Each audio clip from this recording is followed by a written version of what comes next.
can't trust it. And we heard this in Prometheus saying, look, this stuff won't last around. And as many of you noted, one of the things about print is that it started to produce lots and lots of multiple copies. And in that way, survival was guaranteed not by careful storage, but simply by having lots and lots of copies, so it became harder and harder to think of destroying or losing them all. Though, in fact, if we look at what has been lost since the beginning of print, particularly in what's known as ephemera, things that I talked about, we will discover, actually quite a lot does disappear, but simply multiplication helped provide things. There were sort of different views of this benefit.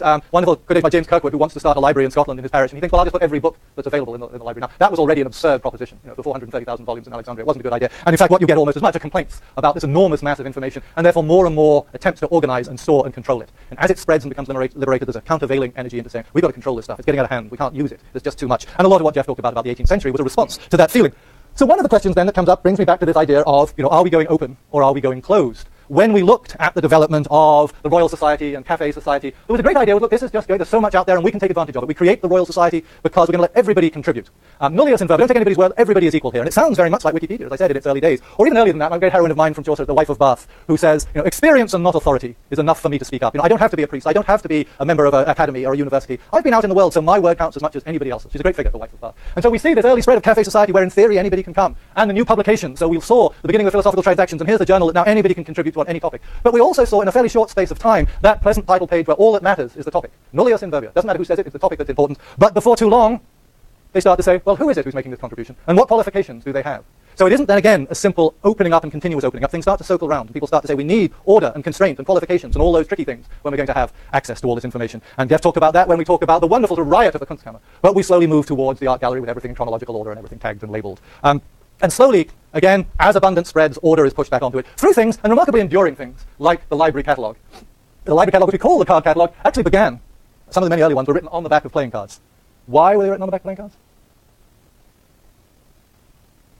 Well, if you wrote them down just on a long sheet of paper, and you had got down to your 429,000th volume at Alexandria, and they say, oh, I missed something in the A's. It's pretty hard to go back and tear up the 400,000 and start a day all over again. So what you did was you used a lot of separate cards, and playing cards turned out to be convenient for this. So you could just shift them around when you wanted to add everything. You just moved something up and down. The system that we use, public libraries use Dewey Decimal, but most libraries like ours use the Library of Congress system. And people will tell you, that goes back even to Thomas Jefferson, and he gave us that idea. Well, he did. In fact, Jefferson got it in part from Diderot, and Diderot got it in fact in part from Bacon. All the people who you've heard about in the course.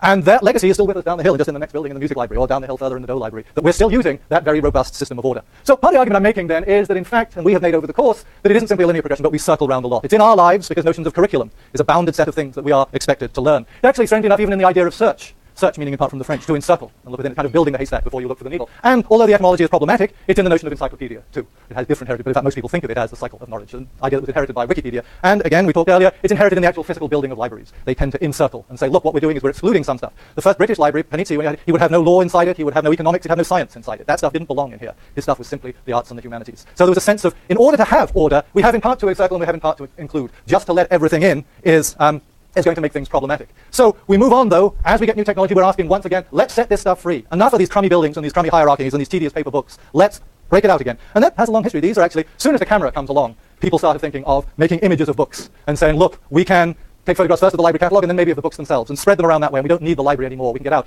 One of the most significant in our time, in computer time, in a way that in many ways set up the idea that we have of going open with information was Project Gutenberg. It's less appealing to you now because you have Google Books, but before there was Google Books, this was one way to find access to an enormous amount of books. And it began with Michael Hart, the sort of celebration at the University of Illinois, typing in to a machine on which he was working, and then encouraging other people to type in and say, well, look, anybody can type in. If you will simply type in and then scan when the equipment got better books, we will have a library without any of the tedium and the control of access. And it seemed like a very good idea, but it's certainly also a problematic idea. Take an example. Pan, a book by Knut Hamsun, great Norwegian author. It's a wonderful book. He's a Nobel Prize winner.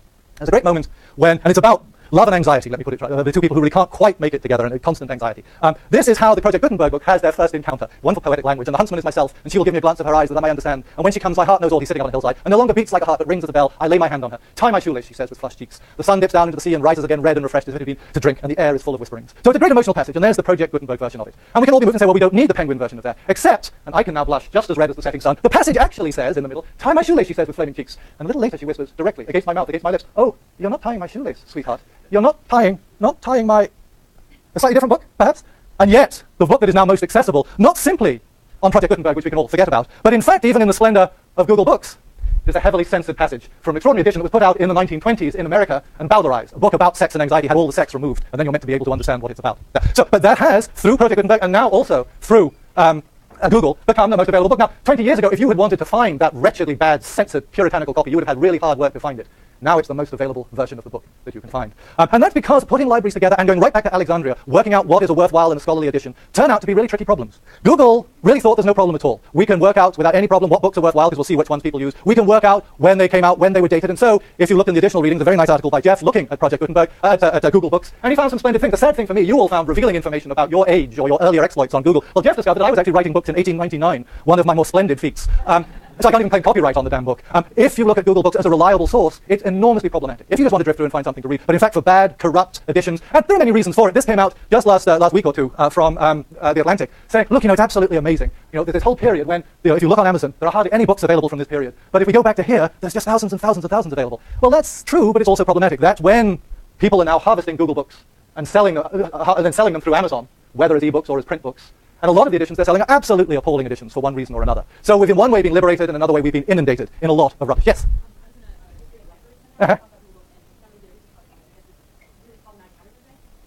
Oh, wonderful ones, yeah. The great Thomas Brown's book, Urn Burial, which is one of the great philosophical books of the Elizabethan period, is listed under gardening. Yeah, the Merchant of Venice, I think, is under foreign language study, is it, Jeff? Jeff dug up hundreds of these.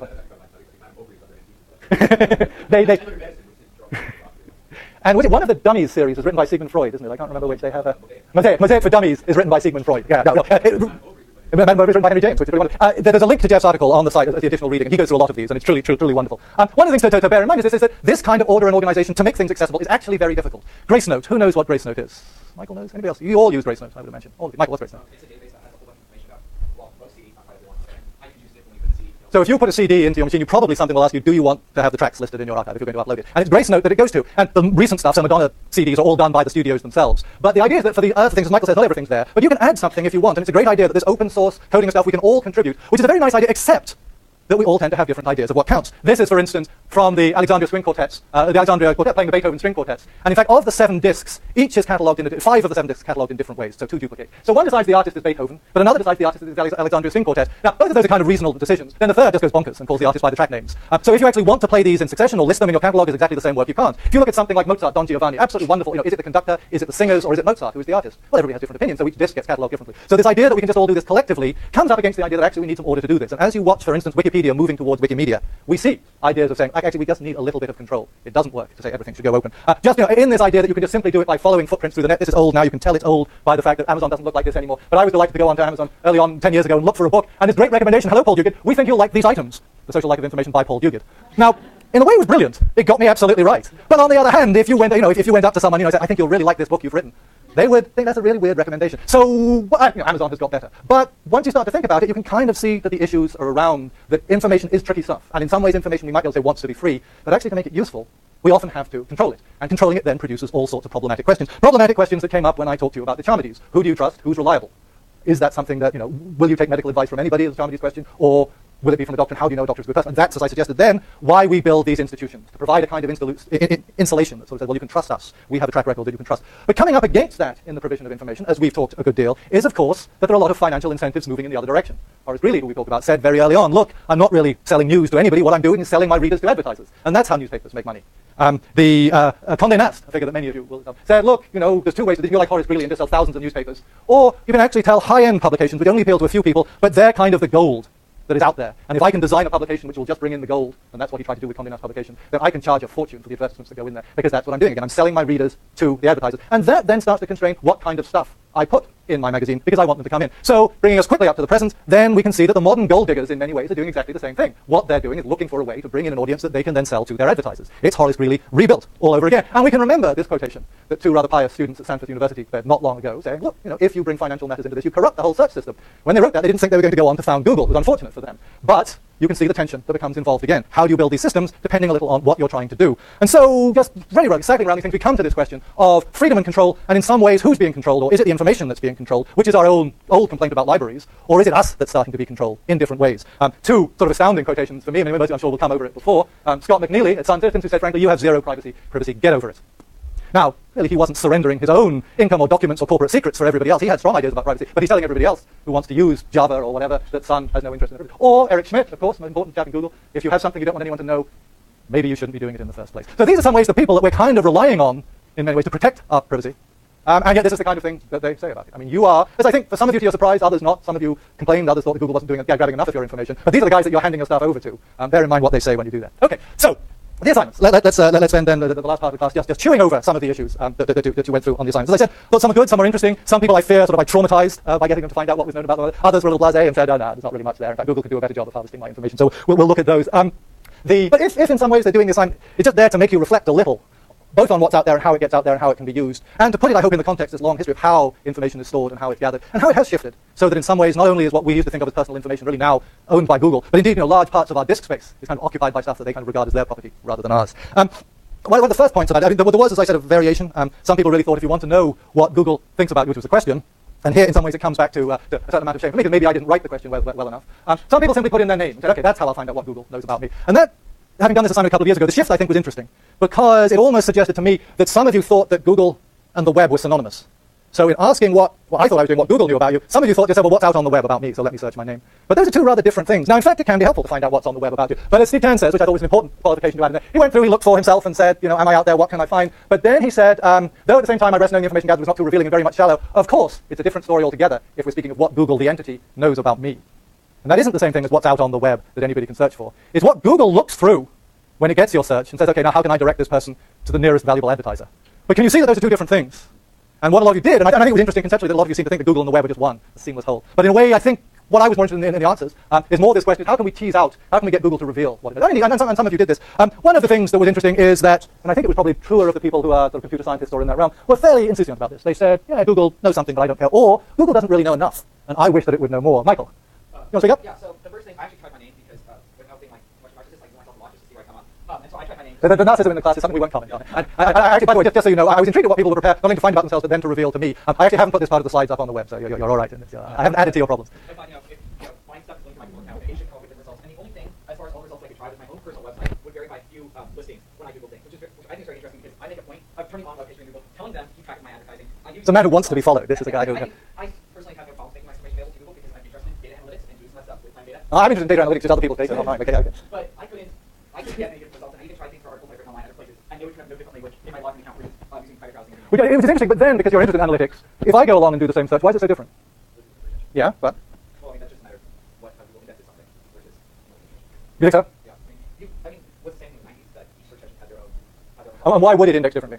I mean, it's hard to know because, like, none of their algorithms are available. So, it's one of the points they make when they say this is what corrupts search, is the algorithms aren't available. I'm actually surprised, like, in that case what I wrote was above Apple's document, Mhm. which seems, as far as Yeah. your first source, I would go to your company documentation or something. But, I really don't know how expensive prices are that high. No, it is. I mean... I like having my high work show higher Google. You did this all from local ISPs, through local ISPs. Yeah, have you tried getting somebody elsewhere? I can't remember if you said. No. Because one of the things is that all our results are enormously skewed by being in Berkeley if we search from Berkeley computers. Even if we turn off almost everything else in sight, we tend to get the first location they do is the location of where we are, who our ISP is. And that we're trying from that. How much, and it was interesting looking through this, how much results. I mean, people were still trying to search themselves or other things, were trying to shake off Google a certain amount. But once it knows you're here, some people did send searches elsewhere, which is a nice thing to do. Okay, so, but Michael's general point on this was that in a way, you would almost approve of Google knowing more about you. Well, we'll see. I mean, people went back and forth. Some people felt it didn't know much, and what it knew wasn't very good. And that's Amy, you have, or Cassandra? Okay, Amy said she was actually again like Michael, sort of disappointed. That she said, although unexpected, it was a little comfort to know that Google does not know everything. Everything about everyone. Cassandra, what was your? Can you tell us a little bit about what you did? I mean, it was interesting in a way what you tried to do. You got the whole family involved. Everybody was round on this one. Yeah. Okay.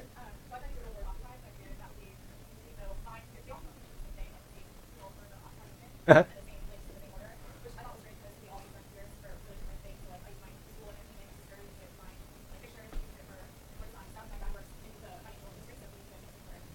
Were you in different places when you did this, or were you all? No, we all live in this. So you're all, yeah. I mean, I think Berkeley, our ISP skews things a huge amount, and you can almost see it on this. In some ways, trying to find out what Google is thinking about you, the first thing to do is to have a VSPN or else get somewhere else to do the search. But I think it was an interesting idea to try Occupy and see what that would turn up. In some ways, you were hoping it would break out the different political affiliations of the family. Where your father's in the finance sector, is it? So you presumably feel that he was thinking on the other side of Wall Street rather than out in the park.